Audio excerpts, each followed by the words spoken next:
Howdy doodly doo Star Seekers, I hope everyone's doing well today, and welcome back to the channel for a short SOS indie game review, where today we're going to be taking a look at Isolomus. Now if you saw my review of Waroom way back in April of last year, then you may already be familiar with the works of, and I'll apologise now for butchering your name, Michael Rfdshir. Michael creates these short interactive experiences using claymation, which are basically descents into madness as you interact with various objects on the screen and watch as they react to your touch, frequently morphing into even more nightmarish constructs. Now just like Waroom, Isolomus is a gameplay experience which will only take you around 20 minutes to work your way through, and it can only be played in handheld mode using the Nintendo Switch touchscreen. So far as the story goes, it's pretty difficult to actually work out what's happening, but I got the impression that we're observing the experiences of a tormented soul, as many of the scenes revolve around this little fella.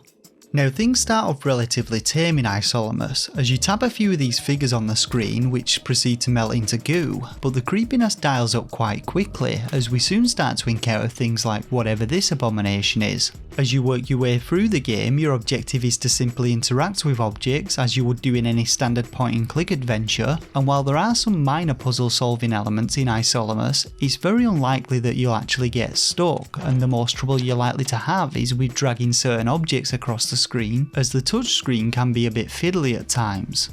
Now I'm a huge fan of weird and wonderful gameplay experiences, and in this regard Isolomus doesn't disappoint. As I expected, nothing really makes sense in the game, and I was really just there to see what kind of weird shit Michael had cooked up in his head for my viewing pleasure. Some of the objects in the game appear relatively normal, such as a hammer, pair of scissors or a few pieces of food, but it's mostly filled with grotesque caricatures, and I really enjoyed seeing the interactions between these figures. So while a standard playthrough of Isolomus can be done in one sitting, there is actually a reason to replay the game, as your decisions have slightly different outcomes, and there are actually two endings to it. While it's not likely to appeal to a wide audience, and most people will either pass it up or complain that it's not actually a game, I for one appreciate the work that's gone into it, and I just wanted to highlight it with this mini review. Now when it comes to visuals and audio, everything's just a little disturbing. Isolomus' colour palette is very dark when compared to Waroom, and if you've ever seen claymation before, then you'll be familiar with its clunky stop frame animation, which I personally am a big fan of. Audio wise, the game features plenty of creepy sound effects and a surreal ambient backing track, both of which I felt just added to the game's unsettling atmosphere. Overall, Isolomus is a fun little experience which I enjoyed just as much as Waroom, and I look forward to playing Michael's next game, Ultra Strangeness, which will no doubt hit the Switch eShop sometime in the near future. When it comes to my own personal rating of the game, I'm going to be giving Isolomus 3 out of 5 stars. If you're a fan of the surreal and the creepy and have about an hour or so to kill, then I highly recommend picking up Isolomus when it releases on the 14th of April, and while you're waiting, why not prepare yourself by playing through Waroom a couple of times.